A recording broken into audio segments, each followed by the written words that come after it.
Suafa wa siri ese o lawa fio le atua soifua aftairo alofa malo wanga le wa mafai ai ona maua le afiafi to file mu mataita ina mai ai le afia mai mato uma mato te sa ili mato te falo lomo i lawa fioma stalo le tuai fa mole lo mato sosoani siri o le whaia onga mo i mātou i lau whionga.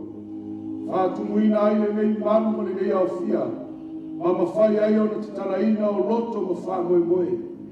Ina ia manino o le wholawholaina o lau whionga ma pai atu i loto ma ngā. Ina ia sauli ai mātou uma mo le aso ua taula tamai. Alofo ia lau auna ia veo se au pena i owa ao. Nā tia le whātau wā ma le vai le atua ia whātumuina. Ina ia manino ai le wholawholaina o lawa whionga i le nei pō. Mātu tatalo leo tamā, whāmanuia mai le nei sauninga. Ina ia langona i o mātou loto, le tā ua o lo rawa lofa mo i mātou uma. O le tatalo lea e ala Yesu i lo suafa uole, o mātou wala au atua i nei. Amen.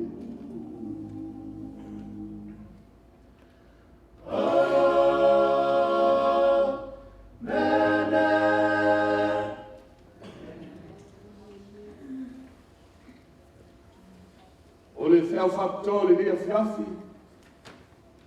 Mai le toi whea alofa le atua le tātou muri mawina. O le toi whea muri le atua. Ua alanga mai ai le wala au mai le langi tusa whaalinga supa le walu whai koe wha. O whaalonga le tasi leo mai le langi o whapea mai. Lomu ue, i au tau ese i a teia. Ina nei whata sia o tau i a nana sala. Ina nei tau sia foi o tau i o tamana. O le awhiawhi nei o la tātou mori mawina ai. O le awala i mawhai ai. O nā ese le talata matali atu le wala au mai le langi. Whapeo na whetalai ai na whionga le atua. Whetalai le atua lomu ue. I au tau ese i a teia. O le ala le nā, o le nā waina o le whiau mumuni. Whetalai e su tusa mātai e sumal whawhai ko sumal wha. E tala ina o le tala le lei. O lai whawhonga i a whiawhi nei Samoa. I le tala le lei a Yesu. E ala le au tua le whiau le nei pō. O si whea laiha nei maloa tua. O le tala le lei a Yesu. O lai sina i a whiawhi nei. I le tā ua o le osi whea ngaina. Ma Yesu lo whaola. Ina ia mawhai o na tātou marama lamai. Ma manino ai le awala le atua. Wa au mai e whiau whakatoa le ni pō. O na iei na whisige whapea. E whapea whea o na osi whea ngainga ma le atua. Siri lona rua. O le ala tā ua. O le nei osi ngā whea ngainga ma le atua. O le ala na tā ua. E iesi tā ua. Whaenga lona tonu. O le ase mea e o ia te au. O oe. E au te ena le rei o si ngā whea ngainga. O le ase mea o le atupu ai. Tātou māma lama i e le rea whiawhi tā au whakatoa. Ma siri whai. O a whea e mawhai ai o na o sia rea whea ngainga. Ma le atua. O a whea e mawhai ai. O na whatiloina. Sila lea au tātou, le io atu le loloto o le whiau o le lea whiafi. Whamatalaina le apostolo Paulo le Roma e ono whaipue, mua ma le lua, whaafonga le whaitawina. O le nei, sea ea sa tātou. Tātou te nonofo pea ea i le alasala. Ina ia whaatele ina ai, ina ia whaatele ai le alofa tūnoa. Whai mai whaipue lua, aua nei whapea. O tātou o ti la le alasala. Me fa pe feona tātou ola pe iai. O le mea le whamatala le apostolo Paulo. O le amasala e le tatau ona nofo ai le tangata. Le whi mai e tātou te nofo pe e le amasala. Ina ia whatelea i le nofo tūnoa. O le mana onga ma le mea le whamatala le apostolo Paulo. Awa ne iai se tasi. Wana i loa le me te tauna whai. Wana i loa le me le ama le amasala. Ai nofo ai pe lava. Familia le apostolo foi pelua. Aua nei whapea lona winga. Aua nei aise tasi. E nofo pea i amasala. Aise a. Whamai o tātou wa oti i la le amasala. O le ala na whamai kou. Aua nei e nofo i amasala. Aua. A whai tātou tena nofo i amasala. O lona winga o tātou wa oti. O tātou wa oti. Ona o la le amasala. Fai mai no la profesiri fai o l'apostolo. E fa pe feona tātou wola pe iai. E a fai tātou tino nofo e pe le amasala. A wā o le amasala fai mai. A wā o tātou woti ai ona o le amasala le na. O la le amasala. O la le mafo ama foi wale na o me l'apostolo Paulo le mea. Tu se ia ko pe fafi ko suma fitu. O le nei o le wai loe fai le me le nei. Ae le fia. O le amasala lea i a te ia. O lona wino o tangata, wana i loa, wa malama lama, i le tāua o le tala le leima, le moni o le whiaua le atua. Ae le whaia, whai maila le whionga le atua tusu i a kopo. O le amasala lea i a te ia, lea le whai mai Paulo, tātou peno nofo pe i amasala. Tātou te oti e pe i la le amasala. Whai maila whionga le atua, whai maila unga le atua. Aua ne i whapea aisea. Langa o lewa i loa le amasala e oti ai. O le amasala e whano ma oti ai. Ae le whaia. O le amasala le i runga i atea. O le mafo angana o le whiau le whiawhine sa moa. Ia osi whea mainga e tatau o na osi whea mainga. Ma lo whaola. Ae aua te i loa, aua te malama. Ae nofo i le amasala. Awa e whai mai le whionga le atua. O le amasala lea i runga i ate oe. Oe ia lea, oe lewa i roa le mele nei, oe lewa i malama le uko le atua, ae a whai e te nofo i pea, i le amasala le ngā, o lo i roa le mele nei, ae le whaia. Ela nā i lunga o lo uru, e i lunga o tātou le amasala nā, o lo tātou i roa le whionga le atua, ae le whaia. Mo mui ane tōfu i koe whā, o i lātou uma o e whai le amasala. O le ane ta uma o lātou ia. Fai mai a whionga le atua, ua lātou sori fo i tū la fono. Aisea, o le amasala, o le sori tū la fono lava lea, lono winga tangata ua i loa le whionga le atua. Ae le whaia, wana i loa tū la fono le atua, o lo solia, ae le whaia, fai mai o le whionga le atua. O le sori tū la fono, o le amasala, o le sori tū la fono lava lea. Mafo angana mana o le atua e tala ina le tala nei. Malama ina le toi whiaua lofa le atua. Ina ia aliani mai le mea lino sa tani, le mea le ama le fili, o loa whaia ne tonu, o le kale sia kerisiano, o nei mafua mai, o le ustai le upo le atua, ae ua whaia amasala, ma sori tu la fono. Ma tabia o onga e le whetalai me iei le whionga le atua. Ma fuanga whai mai mumo i ane lima sumarwhiti. O ami o le tonu uma. O ami me leo tonu e leo sao. A o lai whai tonu o le kale sia kerisiano. Whai mai le whionga le atua o amasala ia. O iai fu le amasala e le iu leoti lono winga. A o iai le amasala o le amasala e iu leoti. E iai le amasala e le iu leoti. Ai iai le amasala e iu leoti, la le amasala, o le amasala o tanata ua i loa le mele le i whaia, la whaalongo le nganga o le atua, au mai le atua lona finangaro, ai te ena ma le taria. Ma fuangana, e o ia mio le tonu la le mio le tonu wa i lo le ko le tua ai te viu e se lava wa i lo le fio ma le tua ai fai alo la valoto me le fio ma le tua o ia i fu le sala le yoti ai a fai e te fai la mio le tonu o le sala le na la le mio le tonu a fo ia i le school pe pe o le sala a wa le fa tua ia Yesu o le fatua tua te talia o le fatua tua te tali tomu ia Yesu a fola le po Yesu ai a fai e te talia o le fatua tua ai a fai te ena fai mai no le fionga le tua o le anga sala a wa le fatua tua ia te au pe wa le talia Yesu e ala ilea e ala ile fe au e ala le fionga e ala le fina ngalo le tua fa pe ona tatu mori mawina i pote tasi sila le iai mo moyo ane mo foi peiva o le ala ma le sala o i fa lomo de le fionga le tua o e malama ma i lo ai la mio le tonu o i lo le fionga le tua i le tau to no foi le sala o e malama o le fa tua o no le tadio Yesu o le usta ia Yesu o le sala ai fa mai le fionga le tua mo moyo ane mo foi peiva ai a fai tato te faali a tato o sala o luna winga faali o a fon faali o sala mo fa mai ai a fai tato te faali a tato o sala e fa maoni o ia mo le ame tono e fa maangaro o ia tato o sala a fai leo tane mo le alfa o vevesi mo pisa le ma fua ono tane o alfu tane somi le tula fono o le la tautonga mo le la fea ngaina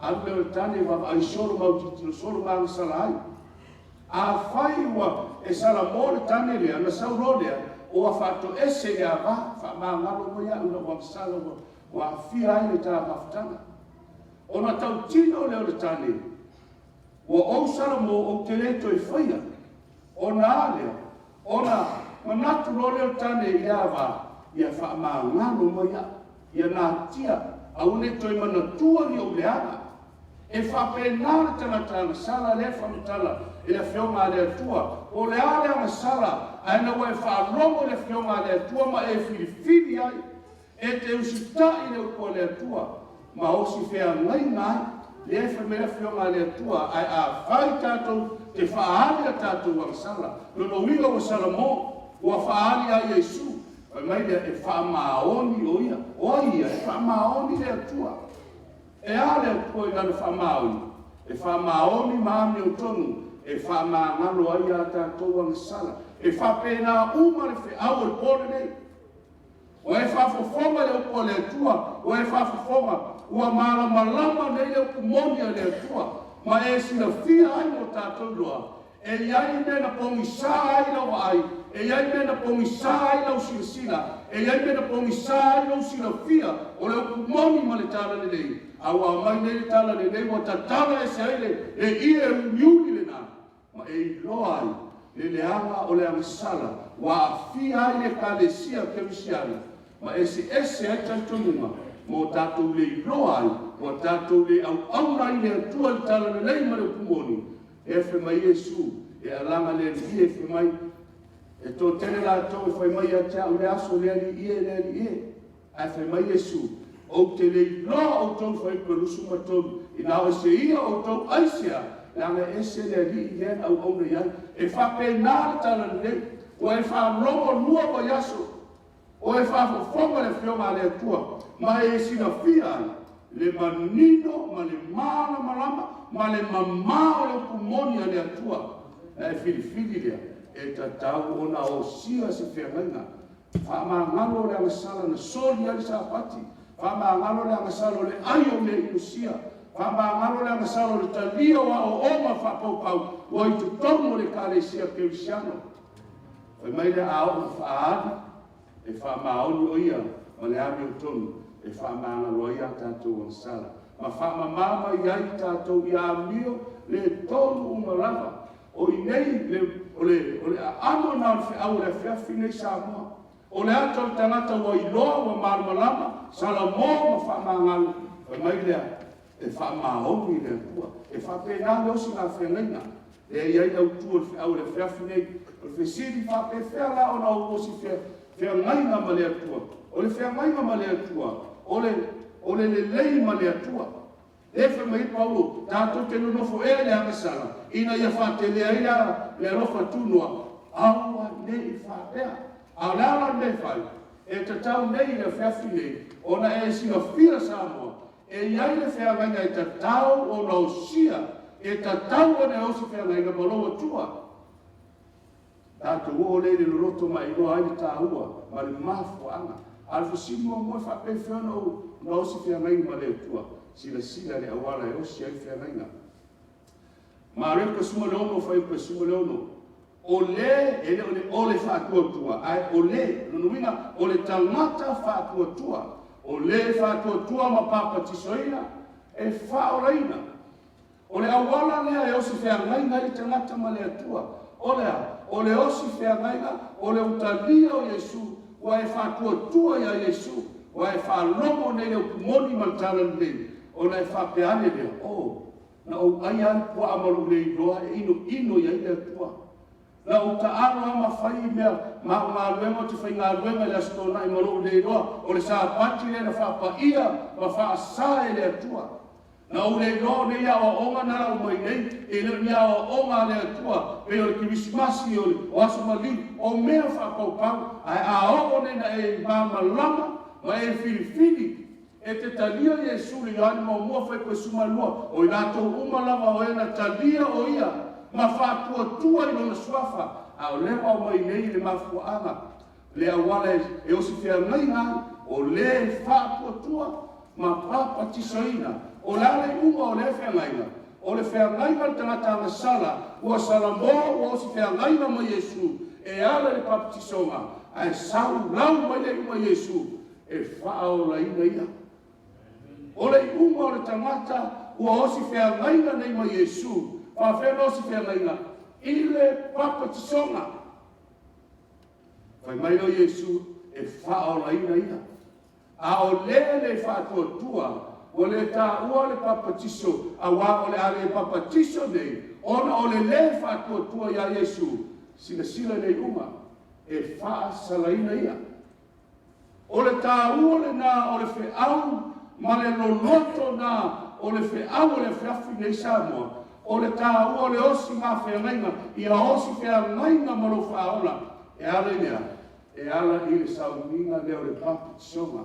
Ai whawhena na e osia le whengainga, e te mua na e salamoa, e marmalama, na e sori tu la fono, na e marmalama, na e whaia me le whininga roi le atua, na e saule ia Yesu, o mai le ko Yesu o le whātua tua ma papa tisoina e whaolaina ia.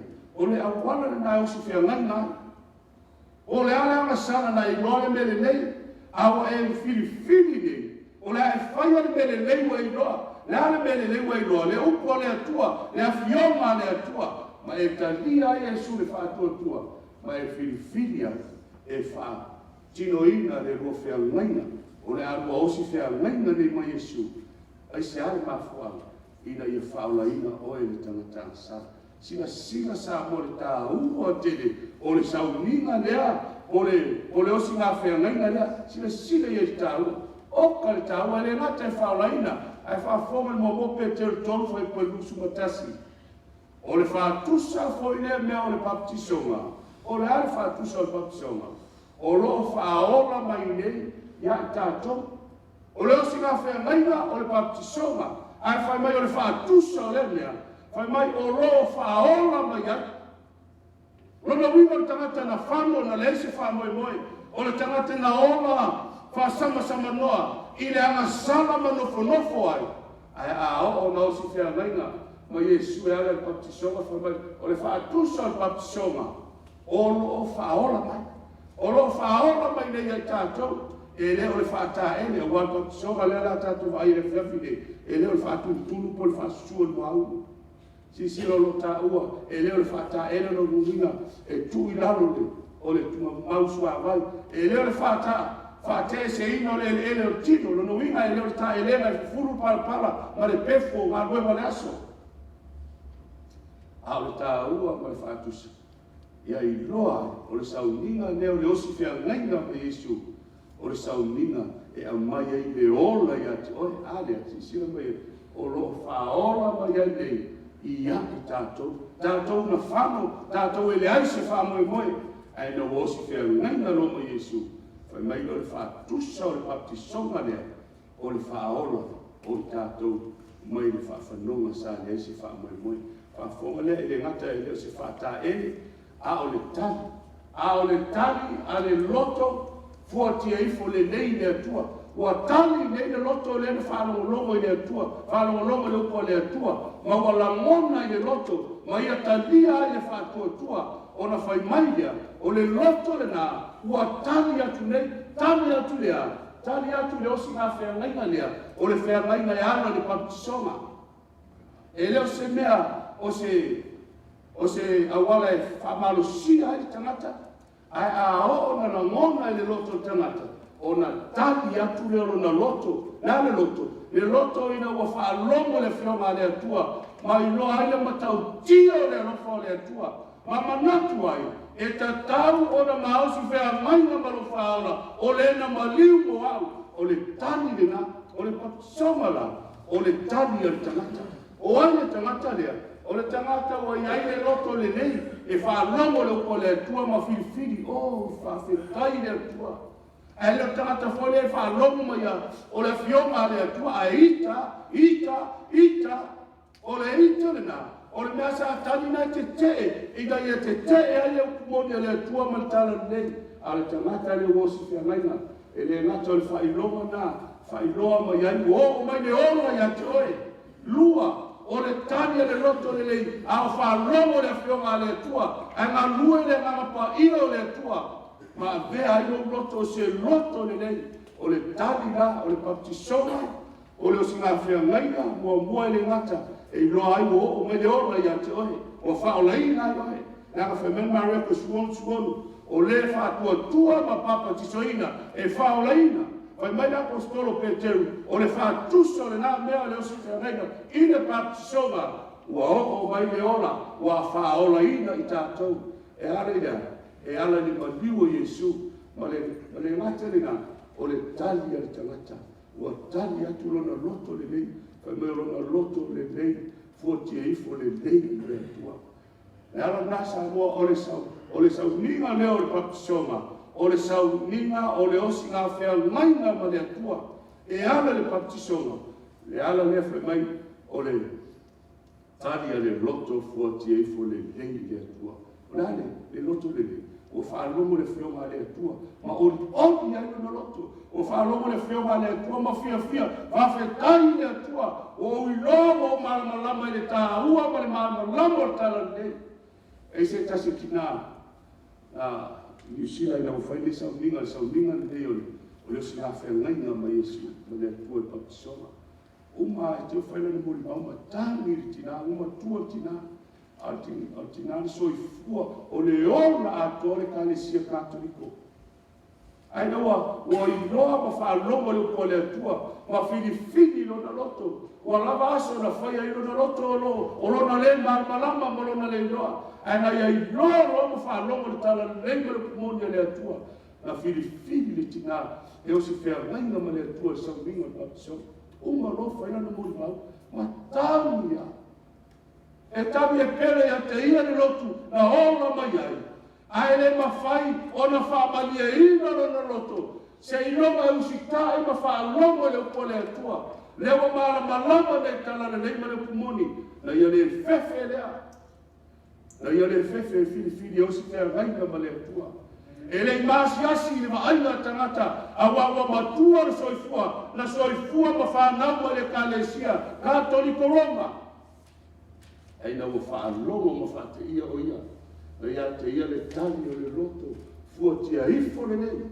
O mana o osi whiangaina ai, ma le atua e ana le sauninga o le baptisonga. Whafonga le ngā langa e lua whai patosu mai whanu, whai atu le Peteru ia te rātou. Na o la unga atu Peteru ni whamatala, o Iesu le no tō whasataroina, o le anu o le atua. awa tuia ai loto tangata fisiri leo tangata ia peteu o la se mea mātou te whaia ai tani peteu whaipatosu mai walu ona whai atu ai leo peteu ia te inatou i nā sara mo ia ma ia tai tasi ma papatisoina o tou uma i le suafo Iesu Keriso aisea mo le whaamangaloina o a o tou ana sala o le ana sala sa moa na e le marmalama le upo le atua na e anu po misa ia o onga na ola ma soifua mai anu ai a whaina manino la whaafonga ma la whaalomo i le tala le lei ma le pumoni a le atua e ia te oele anganga lea o nuti momoia o tuia lo roto i le alofa i le atua o lo nalo Iesu Keriso na whasa atoroina ina ia maangala na ngasala tangata na sori tu la fono le atua e a ngasala tangata na ilole bele le whai ai furitua iai ai a o na salamo mai no le apostolo Peteu a o to salamo tai tasi le papatiso o to Iesu afo Iesu o na whaamangaloina leo a o to sala le ngata o tā ue whaamangalo e sala o na maua leo o to le mea fua mai o le angana pa ia lea luna winga a whai nei e titalia inga leo singa whia ngaina lea ma le atua e ala le patisonga o na e maua leo le mea alofa o le mea alofa o winga uma o le angana pa ia o le a e winga ai ma e a mio ai o le fua o le angana pa ia o le alofa e te roto alofa ai wa e le ita ai ao i se tasi po le anga me se tasi e te alofa o iai aisea e te osi whea maina lo ma Iesu e ala le patisonga o na whaia le o winga ua wha mea alofa o e le atua i winga o le angana pa ia e te ori e te whire mu e whoringa mata alofa aisea o le whea maina le o sia le ua le ngata e wha maangano ai o sala ai o la e a mio nei mea alofa le angana pa ia a whangana sa bota ua ia o le osi ma whea maina lea e le lei ai ma le atua ma le lei ai ma e mau ai whaamianga e ala i mea alofa le atua e whoi mai e le angana pa ia o le atua sila ai se ala te tau ai o na papatisoina i le suafo Iesu mua sa mua ia iloa o le tangata wa whātua tua i a Iesu e whaolaina pe a papatisoina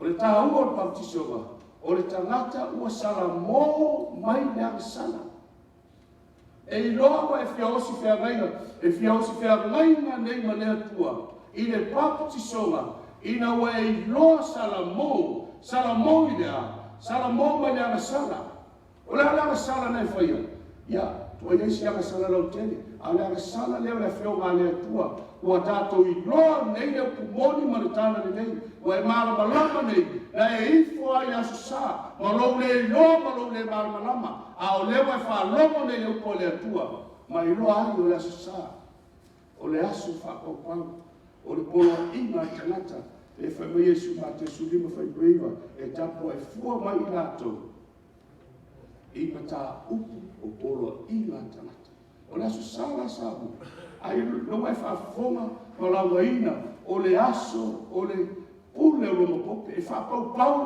lona mafuanga a o na sala mōna e soli ai sa pati o le tua ma lo le iloa ka mena ngā mena e bua tolvana o le tangata o sala mō mai le sala e papa tisoina nei pe o si whea ngaina nei ma le tua e ala le saulinga patisonga a o le ngataina o le tali le nā a le loto fua tia ifu le leia tangata i le atua le ale tali o le patisonga o le tali o si whea ngaina ma Iesu patisonga o le tangata salamo o i logo salamo ina o si whea ngaina nei ma Iesu i le patisonga o i logo tangata e whatua tua ia Iesu e lena na whalongolongo a o whatua tua ma whiriwhiri ai e o si whea ngaina ma Iesu e ale saulinga o le patisonga o le tāua le nā o le tāua le nā sa moa o le tāua nā le awhia o le nei saulinga o le si whea ngaina ma le tua e ala i le patisonga o i le fisiri so mai e te tau e ala o le papatisoina tama mea ai sea lo wala mai tutono le kalesia la mosa. O te ele va ai o mata se tulo mai lo le titi. O lo mo tua I fo tarafu. O a pese mai. Ele va ai mo mata e se sauningo se baptiso mai baptiso I tangata matutua. Tangata matutua o tangata wai loa whātotua. Langa le efesi e te tau le baptiso I tama mea. Tātou iloa, ele iloa e pepe whātotua I le atua. Ai le va ai o mata ina o wola mai tutono le nungu male awhio anga no wola mai ai. Ele va ai mo mata le sauninga leo leo si whianga ina. O wha tiro ina. Ina o whālomo ma usue ma whālomo le whionga le atua o whamatala ina le sauninga le baptiso ma. Ele baptiso ina ni pepe. O lona mafo anga le nei. Ele iloa le pepe whātotua I le atua. Lua. Ele iloa le pepe sala mo I anga sala. Ele I malama le pepe I mea ta o le anga sala. Luna tolu. Ele iloa le pepe tu atu e tari atu. I ona loto fuatia ifo. O la mea iloa le pepe na le tangi ai le fia ai bele. Ele malama le pepe. Ele iloa le pepe le ingolo na tama. Ele iloa le pepe le ingolo na tina. Ele iloa le pepe I au na uso manisi tangata le ai. Ele malama ele yo ifo le mafau pepe. E mawhai ai o na whape atu pepe. O lo loto fuatia ifo le nei. Mo tātou la leo whio lo baptiso ina pepe tutono e kalesia. E leo pepe ia whai mai e osi whiangaina. O le tangata wa mawhaina I lore kumoni le atua. Mai e lore atua, mawhatua tua I le atua. O le tangata le o sia le whiangaina. O le tangata wa I loa le anga o le anga sala nei whaia. O sala mo mai nei anga sala. O la anga sala le pepe. E na te iloa sala mo mai ai, ele iloa le pepe se sala. Ma fua ama na sauninga le rosi ngā whengaina, ma le atua po le baptisoina o tangata. Sa moa e leo le pepe lai whamatala mai ai, lai au mai ai whi aunea, o le tangata wa iloa whatuatua. O le tangata wa iloa le leima le leanga, ma ia whiri ai, e sala mo pele ai. Ai le te tau ai o na wha, baptisoina, o aro na whanau mua mai nā tōu pepe whaka whanau mai. Ai tasi le sauninga tā ua I tōu e kalesia le tā, na wola mai ai. O se sauninga e matua tā ua I tōu. Ai leo whamatara ina e a whionga le atua aisia, langa o le baptisonga, o le tangata o salamo me ang sala, whakotua I le atua. Ma whiri mai ona loto, fuatia I forele. E tatau ona whaale lei, e tatau ona whaia se la whiangaina, malona ri, malona whaao, na whai masui o ia I lunga le sātau, whai masui o ia e mariu tāre wāmiu, ona tatau le tangata ona malama, I le matau tia le nāna, ona sala mō me le ansa, ma ia tali atuai ma le loto mōna, e ao ona o sia le la whiangaina, malona ri, malona whaao, o le na mariulu a fe amata mai ele sauninga le whatutu o le fono I vena tasi tolu tasi ti a fai mai o inana whatu a taliaina ai ma wha ma taliaina ai e tutusa lava le papatiso whatofu ma le papatiso whatuturu le whasusumu au o le fono I vena le kalesia tasi tolu tasi whatu au mai ai. A tātou mata nei le baptisonga na papatiso a Iesu. Na papatiso ai tangata o le atua. Ai muri nei le tasi tasi o le fono le kalesia. Lea whatoa fiso ai mataliaina. E tutusa lava le whatofu. Lea le whatofu ai le baptisonga a Iesu. Iama. A o onga leo sawe nei. E papatiso. Lea whila leo tupu. O le papatiso lola tangata matutua o e whatuatua I le atua o e losa la mo I lole le anga mele sala. Le leima le anga. Papatiso I tangata matua o e lona loto le anga fia le leima Iesu. A o le papatiso I sa tau wanga a whai o taliaina e tutusa le whatutulu ma le whatu. Te tau whai na whatutulu whai tātou noa.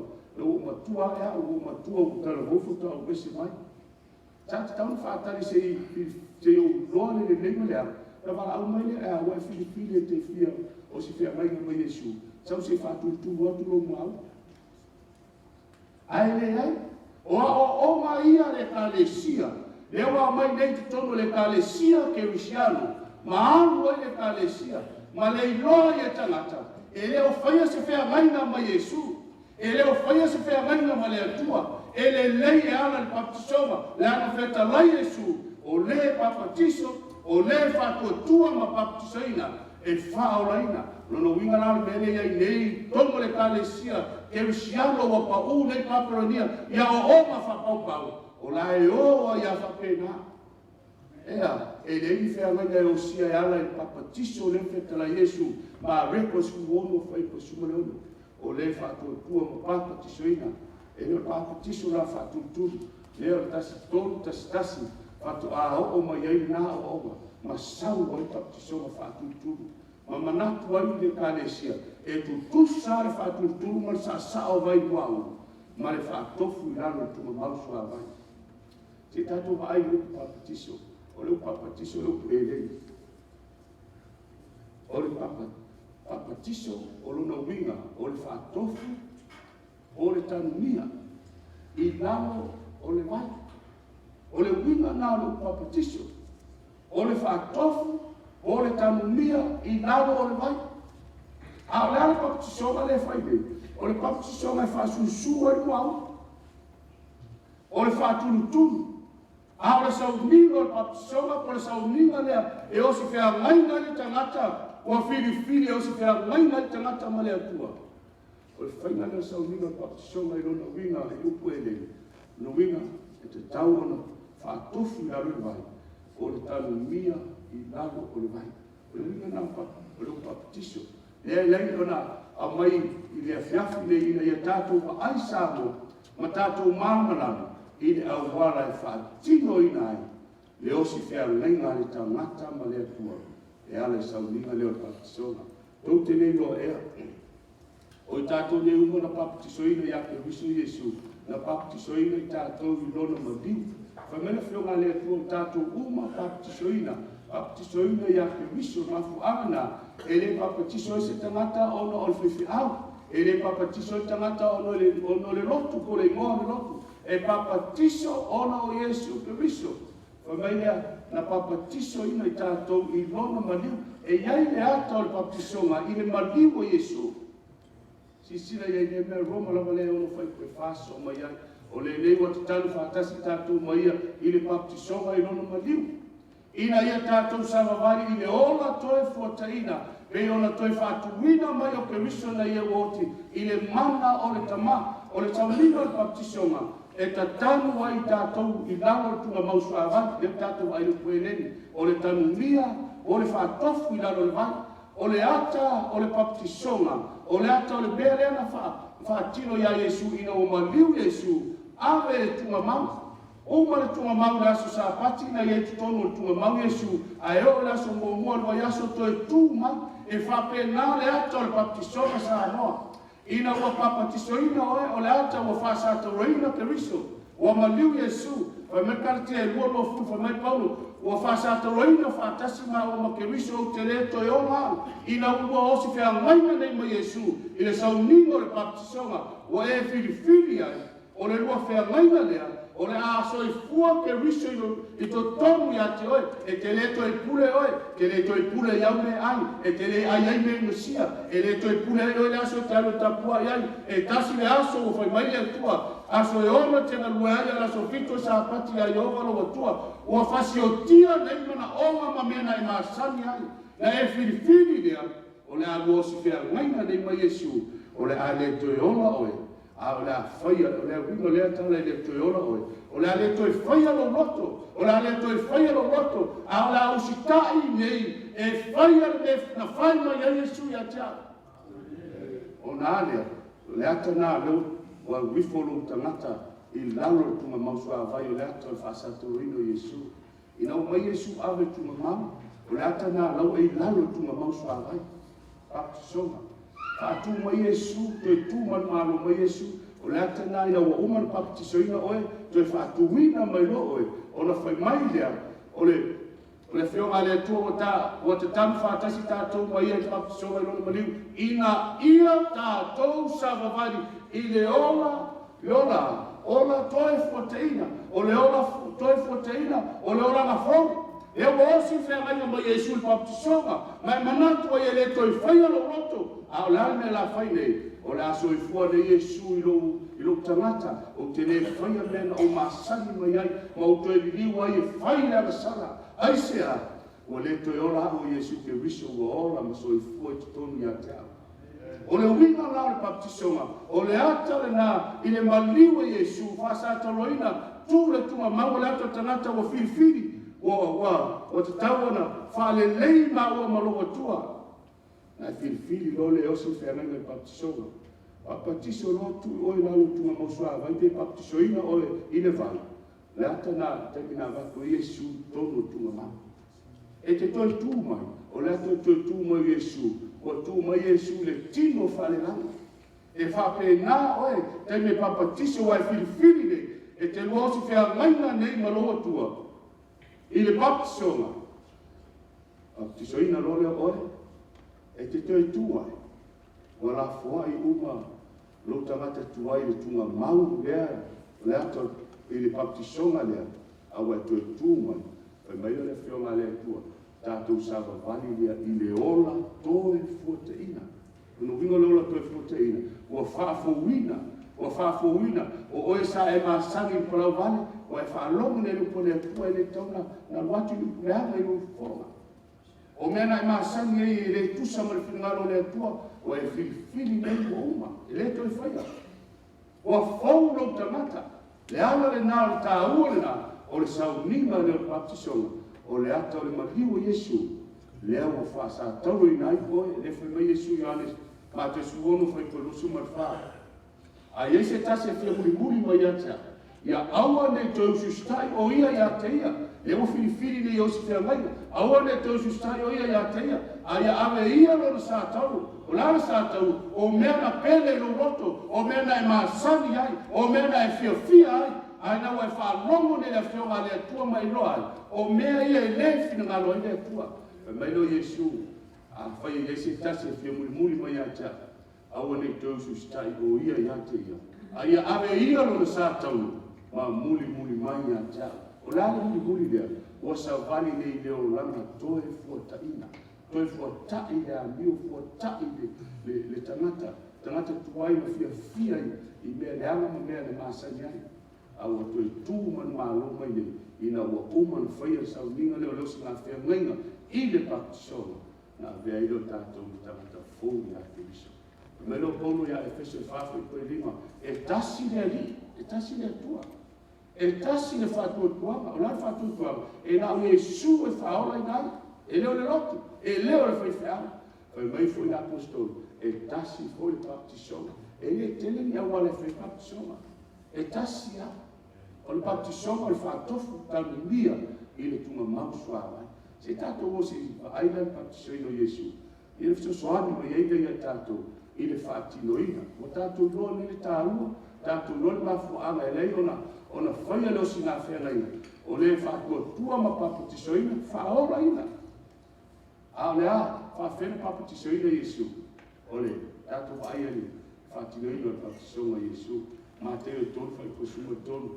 ona maliu atu ai lea o iesu mai kalilaia i oritana iā ioane aisea ia papatisoina ai o ia ua alu atu le iesu o tua kalilaia alu atu i oritana o le tala'aga o le vai oritana o le vai sili palapala ae na mana'o iesu e alu iā ioane ina ia papatisoina o ia fa'afoga le faiposuma le fā aua vavao e ioane iā te ia fa'apea mai e a ona e papatiso mai o a ae maliu e maliu mai ea oe iā te a oe ia una e sau ai oe ia una e sau ai o loa ioane lo la gafeagai ma iesu o le mesia o le ava o le atua na manatu le ioane o ai ia le tagata fa'atauva'a na te papatiso ina ai le ava o le atua ae fa'afoga ia le failipulea suma fā sisia e faiposuma lima Aua tali atu Yesu whape atu e te ia tu mai nei pea ia. Ioane, pania maia, tu maia, whai mele tu whai atu ai. O rār mele whai mai Yesu tu mai pea ia. A wai whapea ona te tau ia te tātou. O na whātau nuina o mea tonu, o a mea tonu. Lea nā watu Yesu ia Ioane mo le papa tiso ina o ia. Whai mai no Ioane e le te tau ia tā. O no papa tiso ia te o Yesu. Ai whai mai Yesu Ioane tu mai pea ia. Alo mai melea. Aisea, nāngai e whetalai Yesu o le mea lea e tatau ona whaia. Whai mai, a wai whapeona tatau ia te tātou. Ona whātau nuu o mea tonu uma. Ona tuu mai lea ia te ia. O lana mena tu. Lana mena o iai whātau nuina o mea tonu. Whai mai lor whai pasumoleono. O a papa tisoina Yesu. Ona maliwa e loa lea o ia nai le vai. O le ngata o whātau nuu. O lana me o whātau nuu. Whātau nuu mea tonu. O le papa tiso ino o Yesu. Whāwhonga lea. Ona maliu a e loa lea. Luno winga maliu a e whia. Sai tu tongu se mea. A whele na o iai. O le vai o ritana. O lona winga na papa tiso tu tongu o le vai o ritana. Lona winga lea o papa tisonga na lea sau le ngana e le. O le whātofu o le tanumia. O le whātinoina na le papa tisonga Yesu. E le ngata whai mai Yesu. E tatau ona whātau nuu mea tonu, o a mea tonu, o le baptisonga, o le osi ngā whea ngainga lea a le tangata ma le atua, e le ese angasala Yesu, ai whai mai Yesu, o mea tonu e tatau ona whai. O lana mea tonu tau whātau nui, o le sau ninga le baptisonga, na whaafena whai, whai mai wa uma lea le baptisoina, o baptisoina Yesu, ona maliu wa e loa lea, o ia nai le vai, o te tonu le vai, lono winga, e ri alatu Ioane whapea Yesu, vai mai a, ia whapise e tonu le vai, na uifo mai tu tonu le vai, na papa tisoina whatofu Yesu, e ri popole Yesu le palpala le vai o ritana, ai na popole Yesu, o le sauninga le baptisonga, o le sauninga, o le mea moni e te tau na whatamuina, na le popole lo Yesu pe palpala po le ane le ama le vai, ai mana o Yesu ia whai, le whaatita ina, ma le whaawa onga, ina ia I loa le tangata o sauninga lea, e tatau ona whaatau nuina. E ngata e sisila le iei whamitala apostolo Petero, a wana malawina o tongo no lea lava mea, a wana tinga ina ke riso lava o le sui o tongo, ua tuina mai ai, e ia le whaawao. O tongo ina I o tongo muli atu I ona tu langa au. O mea umana o Yesu, na whai ma whaataita inga. E whai mai a Yesu ia Ioane. E tatau na whaatau nungu mea tonu. Ai whai mana apostolo Petero. O wha o onga na ana whai a Yesu. E tatau o na tātou muli atu iai. I ona tūranga au. O la tūranga au Yesu. O mea whai mai Yesu o mea tonu. O mea na tatau o na whaatau nuina. E tatau la. E iei whi au o le pole. E tatau ona lua osi FEAGAIGA NEI. Ma le atua e ala I le sauninga o le baptiso. O la le tāua I tangata angasala o le baptiso. O la le tāua. O le tala le ia Nikotemo. Tātou Lord Fariseo, le tala whamina wifo le whaipule I uteia. Nā wifo ia Yesu I polo no uma tangata mo waluma. Tangata atamai. Ua whai atu le ia Nikotemo ia Yesu. O lo ole. O le alo le atua. E noi whai longa ma mei te whai. O lo nei, o oe o Yesu, o oe o le alo le atua, o le tangata mai le atua. E loa, matua matau tia me ue whai. Ai tali Yesu whai petonu whai mai, o tali atu Yesu o whape atu ia te ia. E moni. Moni mea na te whai mai ai. O te whai atu ia te oe. A le te whanau tangata e le mawhai mai loa e ia. O le malo le atua. O tala no ne Yesu le sauninga lea. O le papitisonga. E whanau o le tangata whai mai loa Yesu. A le te whanau tangata e le mawhai. O nei loa e ia le ola e whakavang. Le malo le atua o le ola e whakavang. Whai mai loa whai pe wha. O whai atu. O whai mai Nikotemo ia te ia Yesu. E mawhai e whape e whiona whanau tangata o atoe ina. Awa o matua le Fariseo o matua le whaipule o Iutaia. E mai lea, e mawhai e a whape e whiona whanau le tangata o atoe ina. e mawhai e ona toi ofi le manawa o lona tina, e whanau mai ai. O le manatu le ia Nikodemo, o le tangata ata mai o le whaipule, ai le malama i le winga o le whetaraina Iesu, e tatau ona toi whanau le tangata. Manatu leo Nikodemo, e toi anu i le manawa o lona tina, whamai le whawheno toi ofi le manawa o lona tina, e whatau nuku ai le upule a Iesu, a le toi whanau tangata, e le mawhaina i loa leo lai whawau ko le malo le tua. Toi whamamlama le Iesu Nikodemo le mea. O tali atu Iesu whai koe lima, e moni. Na o mea moni a le whetala i Iesu. O le sauninga le baptisonga, le whai mai whatau nuku mea to uma. Ai whetala i Iesu i a Nikodemo e moni o te whai atu i ate oe. A whai e le whanau se tasi, i le vai ma le anganga, e le mawhai o na sao o ia, i le maalo o le atua.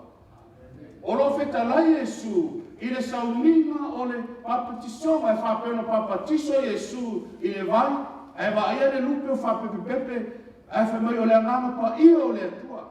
Lea leina o Iesu ma whaiatu i a Nikodemo, lea ia te leto e anu e whanau mai i la le tino, pena whanau mai tina, o whanau e le ai. E te leto tau anu la whawhena toi whanau oe, e sao oe le ofi manawa o tina, e leo le whanau le nā. Au la le whanau, whai mai Iesu o te whai atu i ate oe, a whai e le whanau se tasi i le vai ma le anganga, e le ma whai o na sao o ia i le mālo le atua. Le ala nā le au fia, o le tāua leo le sau minga o le baptisonga, wheta lai Iesu, a le toi whanau oe le tamata, whanau lea, i le vai o le baptisonga, ma le ngā pa ia o le atua e te whaloina, le ngā luenga le ngā pa ia i lo roto, o na e whiwhiwi lea. E ta tau ai o na osi whea ngai whai maino Iesu, a le, a whai e le whanau se tasi.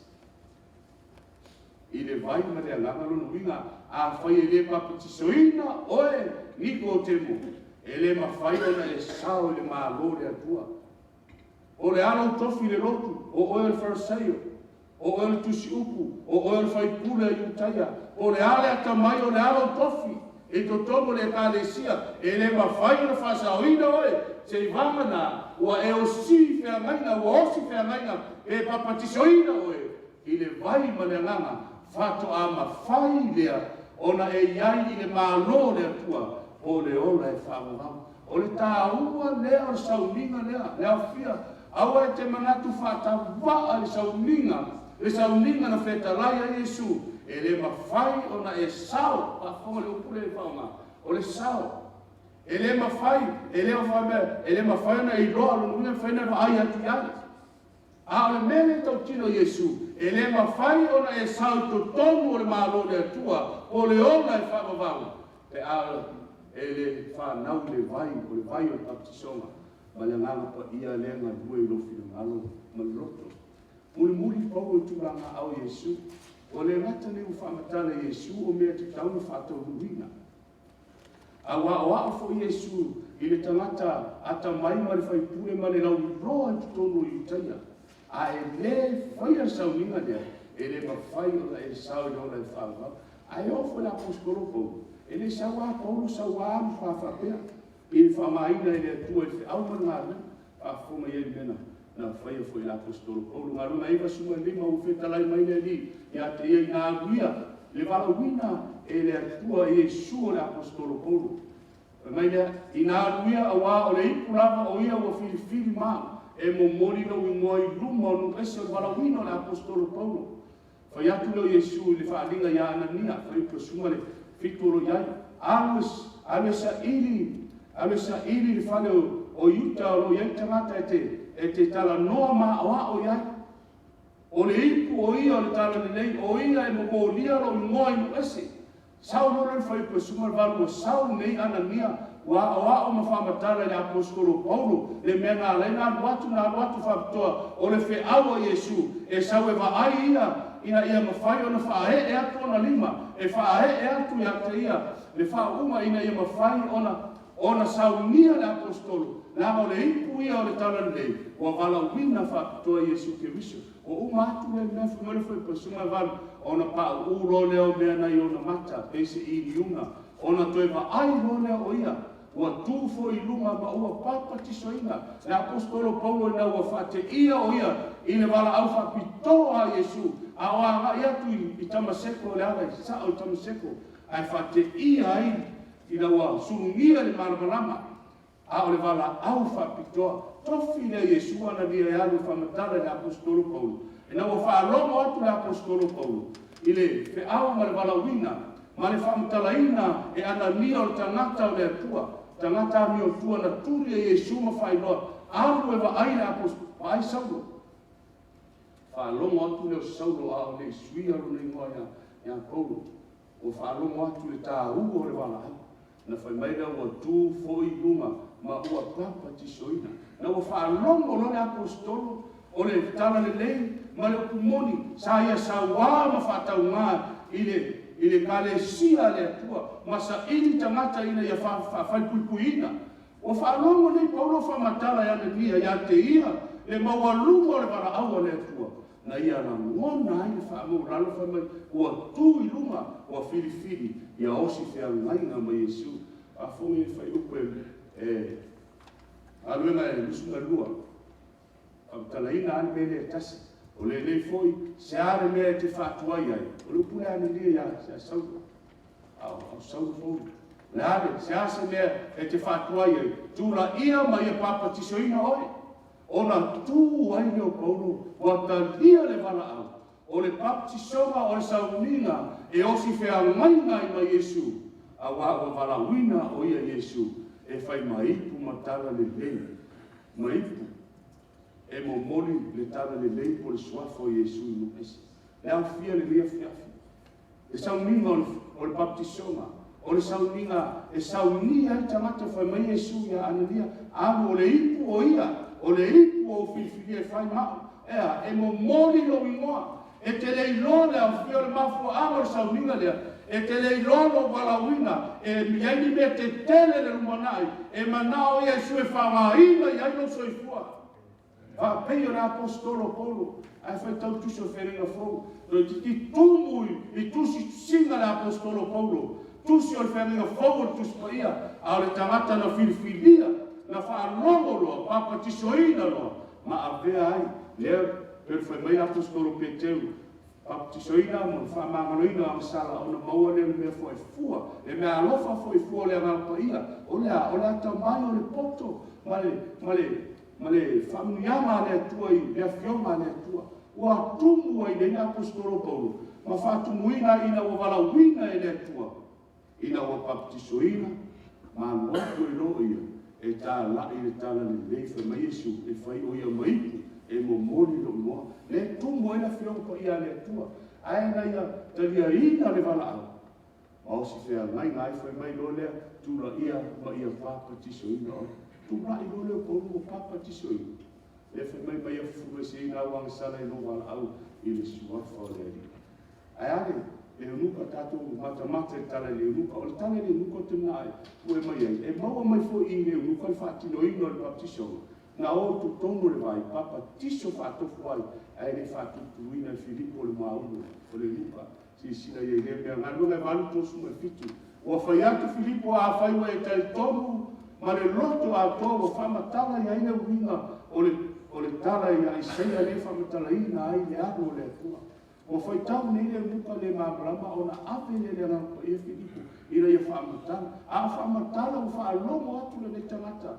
O tuia I lona loto whai mai lea a whaiwa e tai tonu. Whaitu le Filipo a whaiwa e tai tonu. I le aru o le atua o tui momomoina. Ona o tātou ang sara mo tātou leanga. Mai le a whaiwa e tai tonu ma le loto a toa e whai alama. Ua tali mai o ia o whape mai o te tali tonu o Yesu o le aro o le atua ia.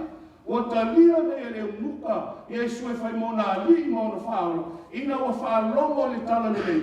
A whamatala ina le tusi o Isaia. Le aro o le atua ua whasataroina ua tui momomoina. Ua tuia e lona loto. E losa momo le awhia. Tonu ne wa yaso la maina le fionga le atua. Ai ai tangata o le atua. E tasi ale aso e whalongo ai. Tuia o la tō loto. Ma whai mai, le tala le unuka o tali mai o ia o whape mai o te tali. Tono Yesu Keriso o le ao o le atua ia. O na whai atu lea o ia ia whapa o mai. Tatu Filipo ya leunuka ya oso mai nana oso mai lalo lata vale lea ya ta vale sofanua ta vale no fofa ta vale ono ifo leo ila ua uma ile vai o Filipo ma leunuka wana papatiso fo ia te fai no so numa papatiso tasi ala so na falongo ai tasi aso na fa ai no falongo ai matuia na loto ma fili ya aso na e tatau ona osi feagaga mai Iesu mai no le fionga le tu fai po tosu mai viva ua ai la ua nai le vai mai ua isile fai pumuli a momua ona oifo oifo le o la ua uma i le vai ai sau fai po tosu mai uma ni fai baptiso ua le no vinga sai to tonu le vai ai se ai o ai le vai la mo sau ninga baptiso o le sau ninga fatofu o le tanumia o le suavai o le ata tunga mau o tunga mau na ave Iesu fa pena sau ninga baptisonga e o le vai o le ata tunga mau tanumia i nada ele tanu Iesu ai fa aulo mai fa fona au se tulo e ina matua i lino tutono tunga mau e fa pena sau ninga baptisonga le fe mai na o ifo uma na papatiso wa e lo winga na tutono le vai na fa soina fa tofu ai e na tanumia ai o ia i le tunga mau suava ia whamaira na whionga le atua ona se ngia leo Filipo e lea nganga o le ri o le toiloa ia e muka wa alu Filipo ia ai alu leo muka male ori ai same wa alu leo muka male ori o wha maungia o la ausi whea ngainga nei malona whaora o la ausi whea ngainga nei malona atua na mariu mo ia sa mor sa uninga o baptisoma o le sa uninga leo singa whea ngainga ma Iesu na mariu mo ai e leo se osi ngā whea ngainga ma le whaiwheau, e leo se osi ngā whea ngainga ma le kālesia lea, leo osi ngā whea ngainga ma Iesu lo whaora, leo osi whea ngainga i le muka whameina o uma, wa alu fui o ia i lana malanga, wa alu ma le ori, alu ma le fia o le maloko, whapenani ne sauninga lea fia, a o ne na uma na papatisoina, a o le fili pe te talia, o lo ofita iai o ele file muro roto, ele te lefi, e te fiu e li biu e se lo mafofau, e fai na taranga wa e ilone o kumoni, wa e mara malama le fionga le atua, e le mafana iai se file mu. Na fa penale unuka, na wa fa longo, na wa se sue atu, e le iai se no file mu, e le fa mtalaina le tusio Isaia, fai mai wa momo o ia. O fala malama e file mu, o la inga e file mu, sa i lunga o lona u, sa i lunga ya Iesu, sa i lunga ya tali, le alo le atua. O na tuwia le lona loto, ma le ese file mu, e maua, se iao na iloe le atua, ma ave le atua Filipo e ala le angapa ia, alo e whama malama le nuka. Se iao na manino, ma maua le file mu, ina ua osi fia ngainga le nuka, o lona whaola e ala sau ninga o baptisonga. Na alu fia lea, whapena oe la uo. A whai nei te whiriwhire te ena, leo si ngā whea ngainga mai Iesu e ana sau ninga o baptisonga, e le maua sau whire mu. Aisea, nā ngā lai tui atu lea ngā pa ia o le atua i lo whina ngalo mo tātou roto. Ai a whai te ena, whamai mā te sugono su, mā repa sugono, a o le whātua lunu winga i le baptisoina, e whaasalaina o ina. Ai na o whaatinoina le ruka, whamai na ua alu ma le ori, alu ma le fia, na muri ai e le whaalongo, ma ta lia ma le ori e upu moni, ma papa tisoina. Ina ua uma lea, o na alu le Filipo, whamai le fionga le atua, ngā runga i walufu e puelima, wa aluifu fu e Filipo i le aio sa Maria, ua tāla i atu ke riso i ate lato, le au fia ino tāla ia se kālesia po se tāla lei, a se whaifi au po e napa. O Iesu e whaolai nai le te whaafonga ia, e mā foena mai le fionga le atua, o whapena fo Filipo, o aruatu ia i aio sa Maria, o tā lai ati ai le tāna nei, e winga ia ke viso, winga ia Iesu. Whamere fo i koe waru, mea ua tupu le numu, sa Maria fo mai ua tele lava le ori i lea ai. O tele le fia na ua whaalogo, o tele i loa le au fia sa moro wa tunu, o e fia ina wa e whaalogo le fionga le atua, au tangata o le numu lea sa Maria ina wa lotu, le tala le leia Iesu ma tala ina i Filipo. Fai mai ua tupu le fia ua tupu le oli tono le ai. Whaafonga le mea tupu ai. Wai koe sunga lua ua tari tonu I lātou ia Filipo o fola tala nei nei a Keriso. I mea le mālo le atua. Ma le suafa o Iesu Keriso ona papatisoina lea o I lātou o tane a toa mawhawhine. O le sauninga leo le papatiso ma o le sauninga o leo si a whea ngainga. A ona e la mona ina le matui o le alofa o le atua na au mai ailo na alo o Iesu Keriso. O le tala le leila le te whaafonga iai. O le tala le leila a Iesu Keriso whamela apostolo Paulo. O te le mai le tala le lei. O le tala le leila a Iesu Keriso. Le ala lea le afia. Le te whaafonga iai. E leo se tala le leila se lotu. Ai leo whaalongo ni tangata. Whai mai wa ori le a ai ma le nuu. Ma whaalia ai na la ngona ina wa lato. O si whea ngai ma Iesu. E ala le sau linga o le baptiso. Whai mai o baptiso ina ai. O tane a toa mawhawhine. Ea, e maarea le saulinga pele. O le saulinga o le whaolata. Ao na tāua ia te oe Iesu e whai mua ri mo whaola. Ao na tāua ia te oe na tala le leia. O le gangona le e oli o tātou. Ma tātou whiriwhiria e o se whea mainga ma Iesu. E ala saulinga o le baptiso. E muri ai leo whai pui. Ma lona a inga. O le mea tupu tātou loa ao. Ao whawhai puipuina Paulo Masina. I le whare pui. Whai mai wa awi le mafuia I po. O lai moe le leo. Ma le te ia le leo. Le leo le whai pui. Wa matala whai tutoa. O le whare pui. Ona o le mafuia na. Ona te I o le leo whai tutoa le whai pui. Ma ia vai atu. Wa awa no whai tutoa. Wa matala whai tutoa. Lono winga. Wa awa sao whawhapauta. Ma so solo. Tamo ai lo le pelu, o le apure lo na ola, ono ada. O ia lea e inu ai, e inu I whasalanga. O le sosola pamta. Tamo lo le pelu se turongo la whasioti, pure lo na ola. Ai wha ai atu lo Paulo mataafi, aua. O le mato te inei, o le manatu o le leo whakui. O lo nei unga o le oti, o sosola pamta sa aluka inu. Ai mesea o Paulo masina. Nei lo leo. A fonga de mea, a no sumrono foi por todos furu. Ona o mai foi lá o fafa o fape mai ali. O mai ne leo foi pui lea e a Paulo Masina o mai fafa. Foi mai no na fisi. Ali se asse me te tau no foi o te ola. Se asse me o te foi. Mau alona va no e Paulo imisi. E a o ne leo foi pui. A o ia le po le na ami ia le mafui. Ma matala ai foi pui. Fa mai le foi por soai. O foi atu la ua. Paulo Masina. I nā whātua ia I le rio Iesu Keriso. E o lai o katoa malo ai. Whanau o mai leo whai pui. So, o tamata na ta loka I tutono whai pui. E loka ona o le sori tu la whono ma whasalaina I whasalanga o tu la whono le maro. A le whalonga, e o mai ele whi awa le tala le nei. O whisiringia le pangta. I o la rasa me o te whai o te ola. O leo o matala whai pui o iei pangta o sosola. Ai sa ili loko le ase au wale me whai. O na lawe ina mai ai o ia. Ai a o ai e Paulo Masina. I nā whātua ia I le rio Iesu Keriso. Ta dia Iesu. E o lai oe. E o lai malo aina. Whai maina whai petosu malua o na lata utara atu le ia fionga le ri. Leo le fiafu nei. Tolo o iaso. O lawa ina le fionga le atua. Ale leo. Tasi ale po. Mele mai latu uma ua ilona whane. Wa tala noa tu nei atu tolo Paulo I le leo le whai pui. Mai latu uma sa iei lona aina. Oi pe tosu matonu. Wana au mai foi a te la ua I lea la mai tupo. Oi la ua le oi wa mai. Le leo le whai pui. Au mai Paulo Masina.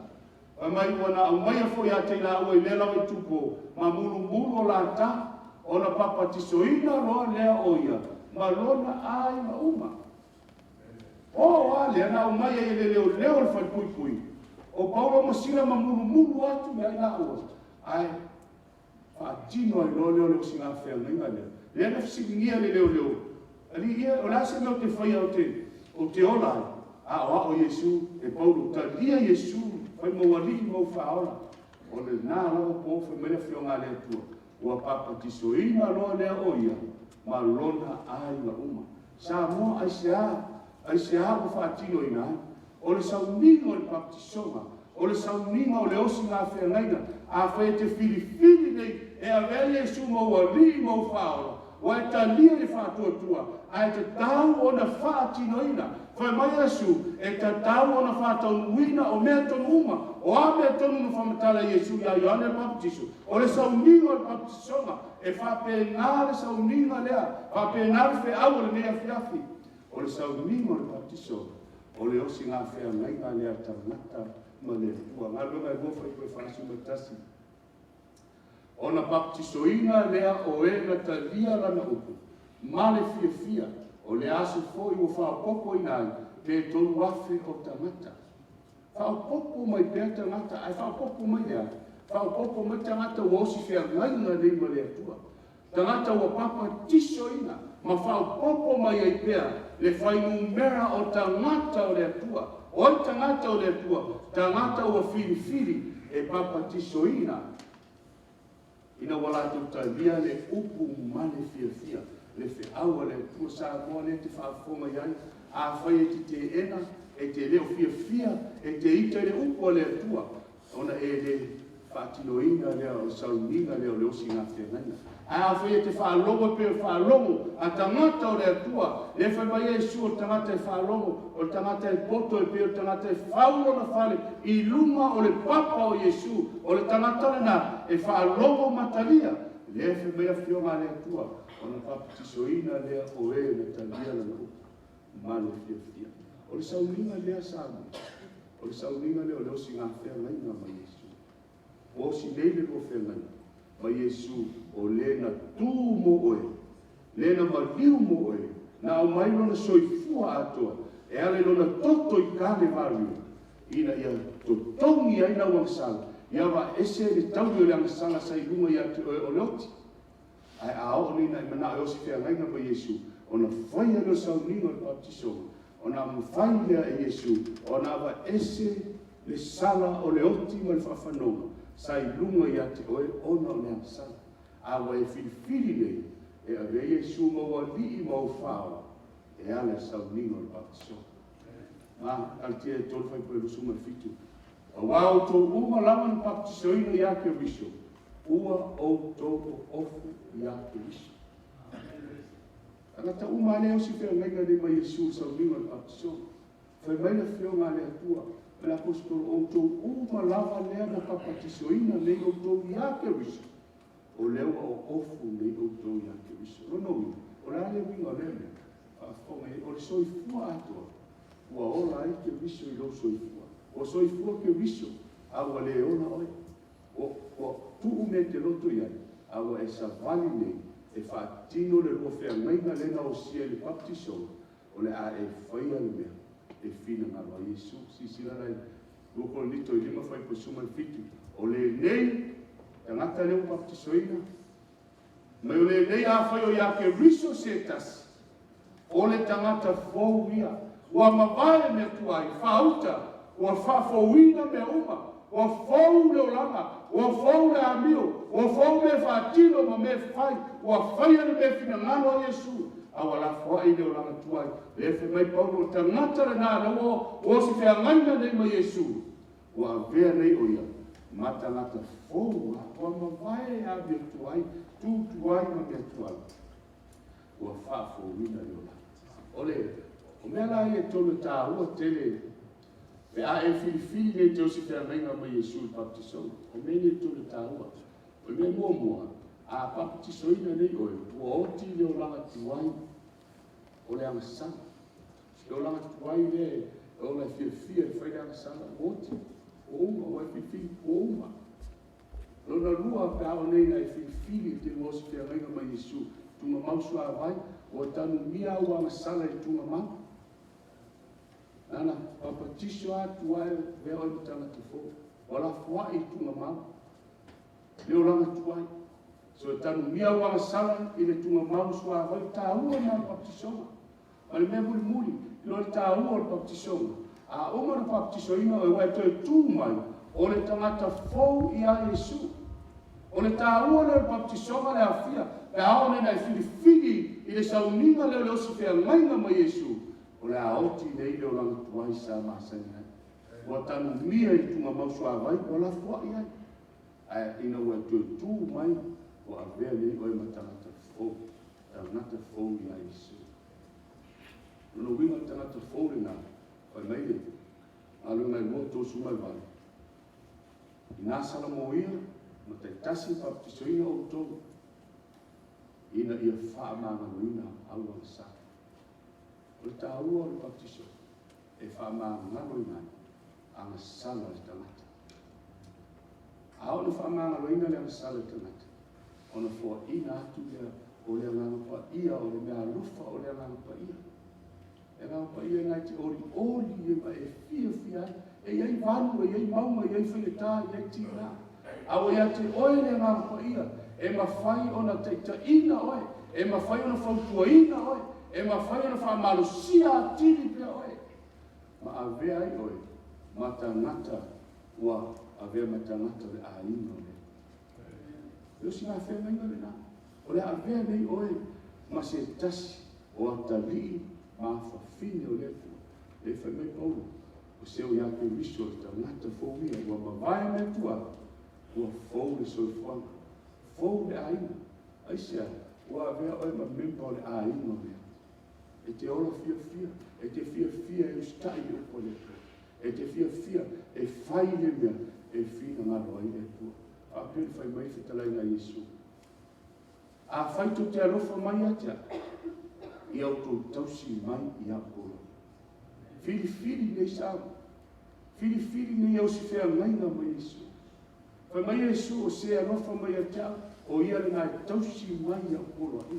O aiku nei nau filifilinga, e te alofa, e watu lo alofa ato atoa ia Yesu, o nena maliu mo oe, maliu mo a, na e fili e te usita, e whaatino lo alofa, e ala i lo tausi, o le upo Yesu.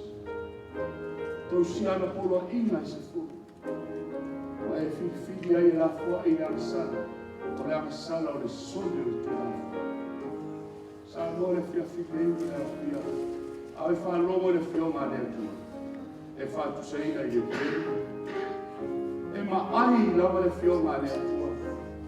E le se mea le mawhai e le fio ma le atua, o na wha sao sauina, pe e tatau o na wha lomo tangata i le maua lunga le wara aua le atua, na o mai e le fio ma le atua. Wha mai leo le fio ma le atua e tau whai ma ai o le tu. E ti ngaro wha fonga, e ti ngaro wha lomo. A o tu atu le nā ti ngaro o mo mori mai ai. O le alofa wha maoni o le atua sa moa. Ina ia mawhai o le tāpena ina. Mawhai o le saumia lo maina. Sa moa e nei se tasi o tātou. E le iai i le whamsilonga me o tonu a le atua. E te tū ai e te tali whamsilonga a le atua. Awa mai nei le wheau sa moa. Ina ia tāpena ina ai oe le tamā. Tāpena ina ai oe le tina. Ma ia whāloto tele ina ai, e mātua o whānau, ina ia usita e ma muli le whionga le atua. E whātino ai le alofa whai mai Yesu. Ai se tasi, e whia muli mai a tia. Ia awane, whai e ia, o lona loto. Sa moa, o lo anu nei le whamisinonga le atua. O lo anu nei le whamisinonga le atua, e o mai e o soifua maola. Ai se a, wa lata le aso e whio mai a Yesu. E lea whio mai Yesu e toi whamasino, ai whai mai tusi o whalinga o te wawe anu atu, o ia te ao fwoi le taui, e taui tai tō tasi e kua e tusa malana na whai, le ala nā li whe au whapitoa sa roa, e sa mana ina ai o le tala le nei muli, o le whe au whapitoa le atua le whe au alofa, langa e iai le aso i ai le tangi, e tai tō tasi matutu ai, i tātou uma i le no fua whamasino le atua. Sa moa e whaalongo i whiapo le pumoni. O le, me le lo lili ai sa tani. O lo lili sa tani e whaaleama, le whailonga le atua. Awa mai nei ele tarako o le whailonga i manufe ai. Ma mai ai aso mua le vai aso. A ia sila fia sa moa. O le sa pati o le atua e leo le aso sa. O le aso sa o le aso mua le vai aso. E ao na whaamanino sa moa le o kumoni. E ao na whaamanino le tala le nei. E whina ngano le atua. Ina ia e loa le tala le nei. Ma tātou muri ma tātou usita i ai. Ai mai no le tusu e peru e latu.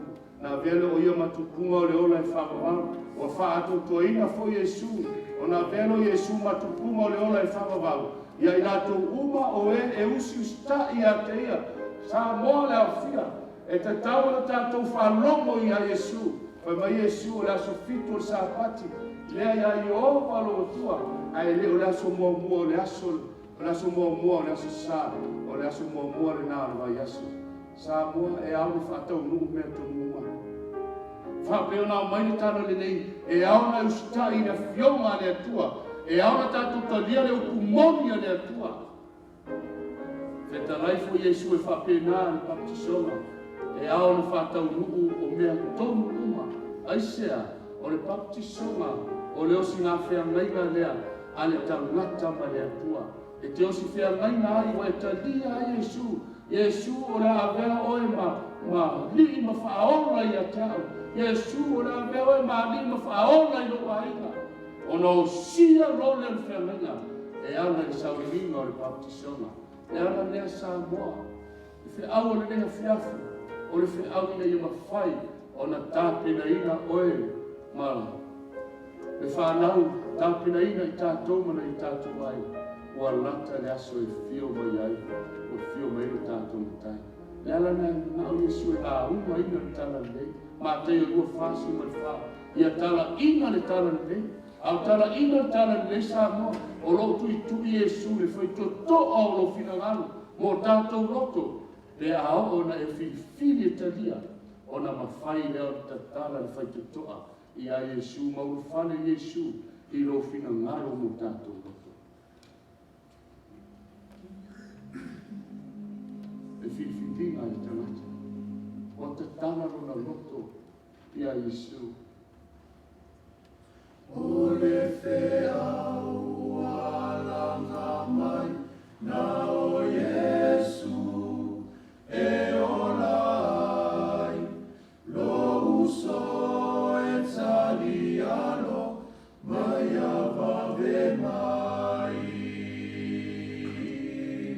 o lo fatali Yesu moi le i e fa suai mai le au na lo o vala le i e suai e fiele e fiafi o le vala au le na Yesu o vala au ai na Yesu au ai te fatuai au ai te fatuai e te fili mo Yesu o lo fatali Yesu o oe no uso o oe la mo o oe lo tamaro tina o oe lo tosofine o lo iai le vala au Yesu e foi mai e te mo osi fea maina maia osi fea maina mane nei ai ma Yesu ma fo angana la fata muna ai Yesu le faula tanga i kare valvio e le fai o fie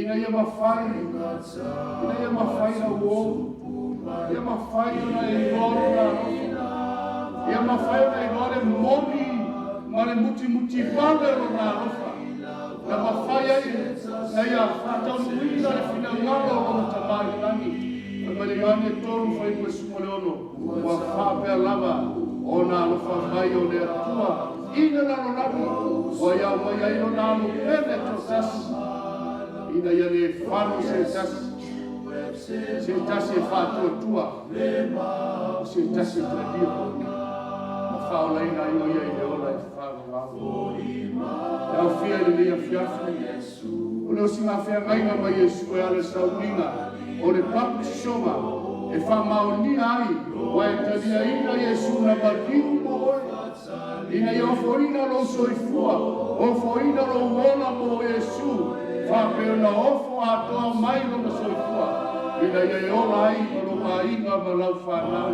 O le wala au le lea fiafu o le whiwhilinga lea. O le whiwhilinga mo oe a whaia te talia Yesu.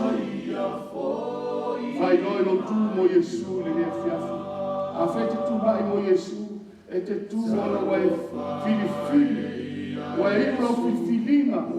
E te osi whea ngainga mo Yesu. E ana le sauninga. O le papi te soma whetara Yesu. O le whatotua ia Yesu. Ka papa te soina e whaoreina. E se tase fia tu mo Yesu le fia fidei. O la watu le atuhai mo Yesu. Talia Yesu e whai mo wali mo whaola. Au te le whao maina le tātou sauninga. I le lea fiafi le tātou tatalo. E se tase fia tu mo Yesu. Tula i leo la whaia le tātou tatalo. Lo mātou ta mai o le langi. Wa le toi whafsiringia e whanau o tangata. Le alofa o lau fio. E le toi whafsiringia. Le mawaluma le loloto le lautele lo alofa ta ma. Na tukua aia Yesu lo walopele lo na mamanu le langi.